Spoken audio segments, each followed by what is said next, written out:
नमस्कार, मी गणेश आचवल. स्वामी कृपा क्रिएशन्स या यूट्यूब चॅनलमध्ये तुम्हा सर्वांचं मनपूर्वक स्वागत करतो. निमित्त आहे ऑल इज वेल या नव्या कोऱ्या मराठी चित्रपटाचं. आणि आनंदाची गोष्ट ही की अनेक वर्षांपासून मी ज्याचा प्रवास बघितलेला आहे, ज्याला लहानपणाचं मोठेपणापर्यंत जाताना बघितलेलं आहे, तो अभिनय लक्ष्मीकांत बेर्डे आज माझ्यासोबत आहे. आणि ऑल इज वेलमधली अभिनेत्री नक्षत्रा मेढेकरसुद्धा माझ्यासोबत आहे.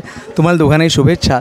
आणि अभिनय, मला जाणून घ्यायचं आहे की या चित्रपटातनं नेमकं काय तू नवीन घेऊन आलेस?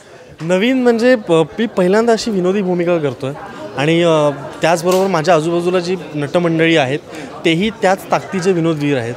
सो मी पहिल्यांदा अशा सेटअपमध्ये काम करतो आहे. आणि याआधी असा अटेम्प्ट केला नव्हता किंवा अशा प्रकारचा सिनेमा माझ्यापर्यंत कधी आला नव्हता. सो पहिल्यांदाच येतो आहे. सो नवीन काळात काहीतरी देण्याची एक काय म्हणतो इच्छा आहे मला लोकांना. नवीन काहीतरी कॉमेडी सिनेमे, अजून विनोदी सिनेमे, विनोदी भूमिका जितक्या अजून करता येतील तितक्या करायच्या आहेत, कारण आवडतो मला करायला. आणि या सिनेमापासून मला असं वाटायला लागलं की मला जेन्युइनली आवडतो विनोद करायला. सो त्यामुळे करत राहीन अजून. नक्षत्रा, तुझ्या व्यक्तिरेखेबद्दल?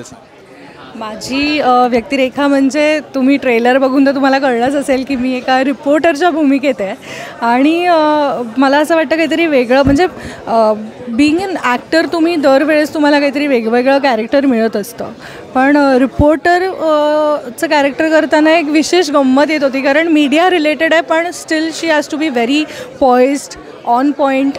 तिला काही चुकून चालणार नाही आहे, कारण का बिंग अ रिपोर्टर ती जनतेपर्यंत सगळ्या गोष्टी प्रामाणिकपणे पोचवत असते, जनता कनेक्ट होत असते, त्यामुळे चुकून चालत नाही. पण ट्रेलरमध्ये नेमकी नक्षत्रा जशी उत्साही असते की तिला सगळ्या न्यूज पटापट कवर करायच्या असतात, लोकांपर्यंत पोचवायच्या असतात. त्या गडबड गोंधळामध्ये ती एक खूप मोठी चूक करते आणि बिचारे तिघंजणं इनोसंट मुलं त्याच्यामध्ये अडकले जातात.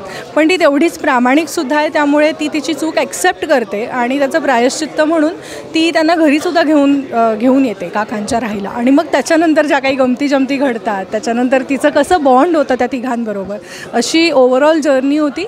पण काहीतरी वेगळी व्यक्तिरेखा करायला मिळाली, त्याच्यासाठी आय एम ट्रूली ग्रेटफुल. अभिनय, अनेक प्रसंग असे असतात की जे आपल्या लक्षात राहतात. खरं तर त्याच्यावर एक वेगळं पुस्तक निघू शकतं. पण अशी एखादी या चित्रपटाची आठवण आहे का की एखादा फाईट सीन असेल किंवा पोलिसांनी मारण्याचा सीन असेल आणि खरंच फटके पडलेत, असं कधी झालं आहे का? असं काही घडलं होतं सिनेमाच्या वेळेला? ते जे आले होते पोलीस बनून आमच्या ज्युनियर आर्टिस्ट, तेच खूप फटकेबाज होते. त्यांचे हातातल्या काठ्या पडत होत्या आम्हाला मारताना. ते आम्हाला घेऊन जात होते, तेच कॉन्फिडंट होते कुठल्या दरवाजातून पुढे जायचं आहे, कुठला दरवाजा उघडून आहे ना आधी आतमध्ये टाकायचं आहे ते गाडीचा. सो तो खूप असा विनोदी किस्से होता. आणि क्लायमॅक्सला पण आमच्या दर्शनदादांनी एक कमाल त्या ॲडिशन टाकली आहे त्याची. सगळे असे मोठे दाढीवाले येतात, तर त्यांना बघून दर्शनदादा काहीतरी बोलला आहे, ते जर तुम्ही ऐकाल तर तुम्हाला पण खूप मजा येईल. सो मी गुलदस्तात सगळे खूप विनोद अजून त्यांनी गुलदस्तात ठेवलेत, कारण ते पहिल्यांदा तुम्हाला स्क्रीनवरती अनुभवायला जास्त मजा येईल. पण नक्की बघा, कारण खूप काहीतरी भागमभाग, गोलमाल, हेराफेरी या झोनमधलं काहीतरी करण्याचा प्रयत्न केला आहे. सो नक्कीच त्या झोनमध्ये फिल्म वर्क होईल असं मला वाटतं. अगदी शेवटचा प्रश्न, अमर अकबर अँथनीमधली गाणीसुद्धा आम्ही बघितली, त्या गाण्यांच्या शूटची आठवण दोघांनी शेअर केली तरी चालेल. गाण्याचं शूट कोणी सांगा काय? गाण्याचं शूट आम्ही अगदी एक दिवसात आम्ही केलं होतं, कारण हे अगदी शेड्यूल झाल्यानंतरचं होतं. आणि मला आठवतं मी डेंग्यूमधनं उठलो होतो गाण्याच्या जस्ट आधी.